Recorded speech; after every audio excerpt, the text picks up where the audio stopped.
मेरा इंतजार करो ना, तुम ही बताओ ना कि आखिर करना क्या है। कोई बात नहीं। वैसे भी इस बार टोपी पर्वत पर हमले में मैंने तो सोचा ही नहीं था कि वे आगे बढ़कर लड़ें।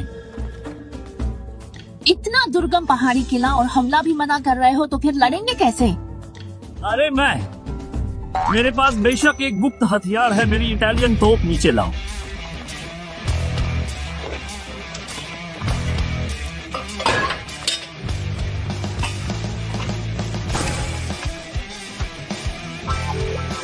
ये क्या है? इसका नाम मोर्टार है।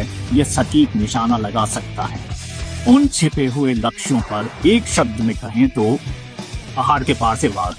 इतना जबरदस्त। चलो इसे आजमाते हैं। ठीक है, आओ।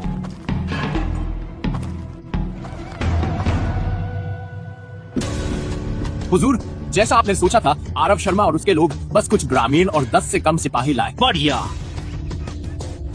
मेरे किले में अभी 200 भाई मौजूद हैं। सिर्फ उन चंद ग्रामीणों के साथ यह मौत के मुंह में जाने जैसा है। मुझसे सब्र नहीं हो रहा। मैं लड़कों के साथ आरव शर्मा से मिलूंगा। असल में मैं बेताब हूँ मेरी खूबसूरत शांति राजकुमारी से मिलने को।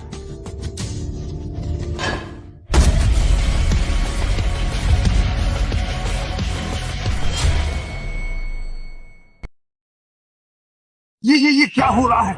इतनी जोरदार आवाज, कहीं भूकंप तो नहीं आ गया?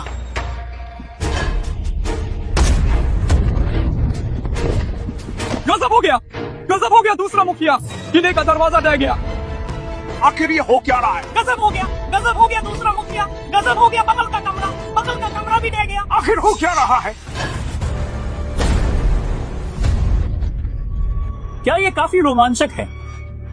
अब टोपी पर्वत पूरी तरह तबाह हो चुका है। गांव वालों, आगे बढ़ो। जिंदा डाकू पकड़ने वाले को 10 चांदी के सिक्के मिलेंगे। मारो मारो मारो मारो मारो। साले बचकर भागना चाहता है, इसे ले जाओ। चलो। राजकुमारी, सभी डाकू सरगना बम से मारे गए। केवल कुछ बाहर गश्त वाले गुर्गे जिंदा हैं। तुम्हारा वो मोर्टार सच में बहुत जबरदस्त है। ये आधुनिक हाईटेक हथियार है तो खतरनाक कैसे नहीं होगा राजकुमारी। इस बार फिर से मैं जीता। तुमने जो मुझसे वादा किया था, अब अपनी बात से मुकरना मत।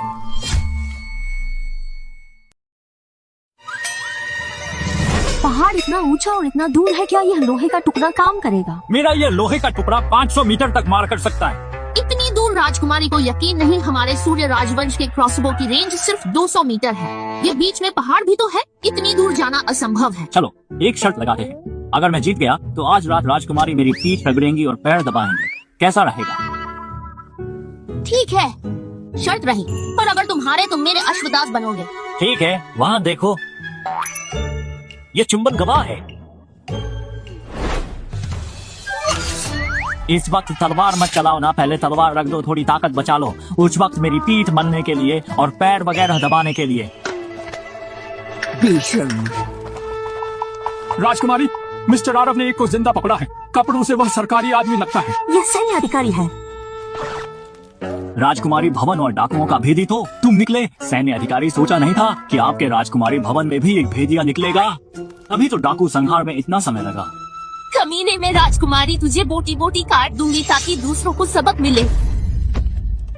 माँ, मैं बस अफसर बनना चाहता था। मैंने अपने पूर्वजों को शर्मिंदा किया है।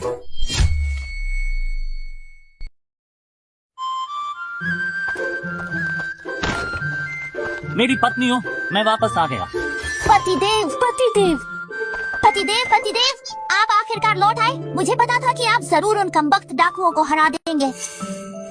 पतिदेव, आपको चोट लगी है? आप ठीक तो है? तुम्हारा पति भला कैसे घायल हो सकता है? पतिदेव सबसे महान है। वो तो है। तुम सब जल्दी नहाने की तैयारी करो। मैं बाद में शांति राजकुमारी से अपनी पीठ मलवाऊंगा। पतिदेव, आपने इतनी जल्दी शांति राजकुमारी को पता लिया। ये जीतना। मिस्टर आरव, उस राजकुमारी ने कहा कि वह पहले राजकुमारी भवन डाकू संहार का काम देखने गई है। आज रात वह आपका साथ नहीं दे पाएंगी। ये औरत अपना वादा तोड़ना चाहती है। लगता है पतिदेव को अभी और मेहनत करनी होगी। चलो, तुम्हारा पति तुम सबको राजकुमारी भवन में दावत खिलाने ले चलेगा। मुझे लगता है पतिदेव शांति राजकुमारी से शर्त वसूलना चाहते हैं। बिल्कुल मेरे हाथों से बचकर निकलना चाहती है नामुमकिन। चलो।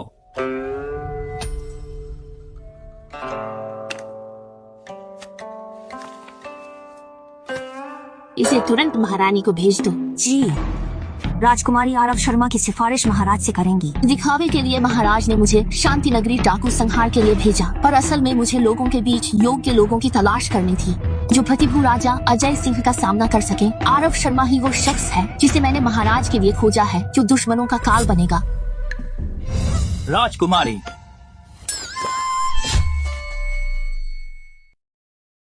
आरव शर्मा तो बस किसी दूर दराज गाँव का किसान। राजकुमारी, क्या आप उसे ज्यादा ही सिर पर नहीं चढ़ा रही? छोटी सोच। आरव शर्मा भले ही ग्राम में पैदा हुआ हो, लेकिन वो पक्का कोई छुपा हुआ उस्ताद है। सिर्फ उसके बनाए गए बंदूक और मोर्टार जैसे 2 घातक हथियारों से ही महारानी उसे रक्षा मंत्री बना सकती है। बंदूक और मोर्टार वाकई जबरदस्त है।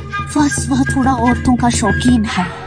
महारानी हमारी सूर्य राजवंश की सबसे खूबसूरत महिलाओं में से है। अगर वो महारानी को देख ले तो कहीं छेड़छाड़ न कर बैठे। कहीं राजकुमारी को जलन तो नहीं हो रही? बकवास मत करो। मैं राजकुमारी ऐसा कैसे उसके लिए जलूं? वैसे राजकुमारी और आरव शर्मा एक साथ अच्छे रहेंगे। कम से कम आरव शर्मा अपनी बीवी का बहुत ख्याल रखता है। बस उसकी पहले से 2 बीवियां हैं। अगर राजकुमारी उससे शादी करे तो शायद ताकत का सहारा लेना पड़े और उसकी बीवियों को घर से निकलवाना पड़े। बकवास मत करो। पहली बात तो मैं अपना पति किसी से नहीं बांट सकती। मेरी पहले से ही सगाई हो चुकी है। मैंने सुना है वो राजकुमार कुछ दिन पहले कोठे में एक तवायफ को लेकर झगड़ा किया और एक व्यापारी को अपाहिज कर दिया। ऐसे गुंडे से शादी करना राजकुमारी के साथ बड़ा अन्याय है। उस कमीने की बात छोड़ो, मैं ये नहीं सुन सकती। राजकुमारी, तुम फिर किस हरामी को गाली दे रही हो? तुम कहीं मुझे तो गाली नहीं दे रही? तुम यहाँ कैसे आ गए? मैं कैसे आया? मैं तुमसे अपनी शर्त पूरी करवाने आया हूँ। राजकुमारी अपना वादा नहीं निभाती तो मुझे तुम्हारे घर आना पड़ा। राजकुमारी भवन में तुम्हें ढूंढने, उधार वसूलने आया हूँ। मैंने अपना वादा नहीं तोड़ा, मैं सरकारी काम में व्यस्त थी। तो राजकुमारी, आप फुर्सत हो गई। वैसे मैंने अभी तुम्हारे प्रधान सेवक से सुना कि राजकुमारी भवन में एक बहुत बड़ा गर्म पानी का कुंड है। अच्छा हुआ, मैं भी थक गया हूँ। मैं अंदर जाकर थोड़ा लेटना चाहता हूँ, थोड़ा आराम कर लूँ।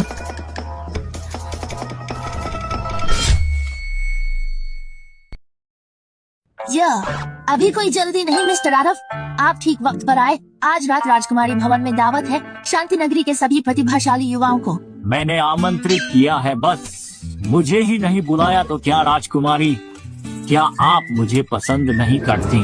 नहीं, मैं मिस्टर आरव को कम कैसे समझ सकती हूँ। आज की ये दावत महारानी की मदद के लिए काबिल लोगों को ढूंढने के लिए रही बात मिस्टर आरव की, मैंने अभी एक पत्र लिखकर महारानी को भेजा है आपकी सिफारिश करने के लिए। इतनी जल्दी राजधानी में अफसर बन जाऊंगा? अनन्या सिंह वाकई एक खजाना है। मुझे राजधानी बुला रहे हो?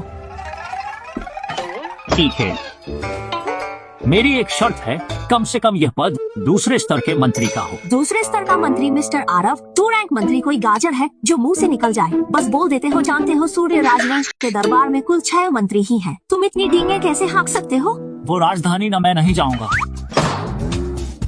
आप चाहते हैं कि राजधानी में बाहर निकलते ही मेरी टक्कर किसी 5वें स्तर के अधिकारी से हो और वहाँ गुर्गा बनूं? बिल्कुल नहीं। दूसरे दर्जे का मंत्री ये सच में महारानी के लिए मुश्किल है। खासकर अधिकारियों की नियुक्ति 4थे स्तर से ऊपर महारानी के हाथ में नहीं है। उनके हाथ में नहीं है। एक आदेश से मंत्री पद भी वापस नहीं ले सकती। मेरी मानो तो ये महारानी भी एक कठपुतली ही है। बदतमीज। मिस्टर आरव की बात गलत नहीं महारानी, वाकई में सोने के अजगर सिंहासन पर बैठी एक कठपुतली।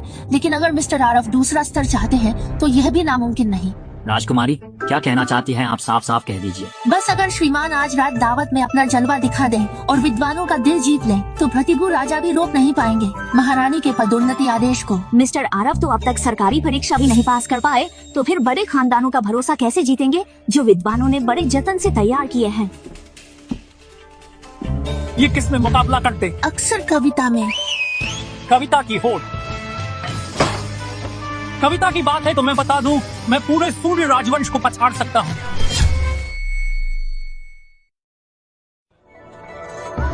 राजकुमारी पधार रही है।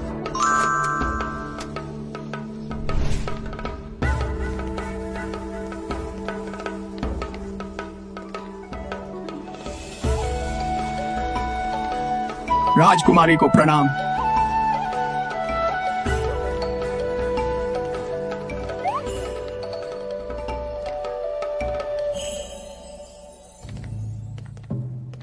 अनन्या, तुम वापस आ गई।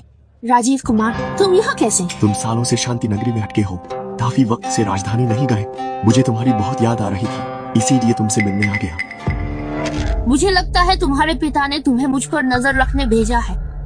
ये कैसे हो सकता है? ये कुमार है और अनन्या सिंह के साथ इतना सहज है। कहीं ये अनन्या सिंह का मंगेतर तो नहीं? अच्छा हुआ तुम आ गए। अनन्या, ये जनाब कौन है? राजकुमार। खुरमा, जरा देखो ये छोटा लाल इंसान, ये लाल टमाटर दिल की बात इसके चेहरे पर लिखी है। अरे लड़के, तुम कौन हो? अनन्या से ऐसे बात करने की हिम्मत कैसे हुई? राजीव कुमार, मैं कहती हूँ कि मिस्टर आरव से तमीज से बात करो, वरना बाहर निकालने पर मुझे दोष मत देना। अनन्या, तुम किसी और के लिए मुझे निकाल दोगी? भूल गई हो क्या? तुम्हें याद है तुम क्या हो? तुम मेरी मंगेतर हो। मिस्टर आरव, कृपया बैठिए।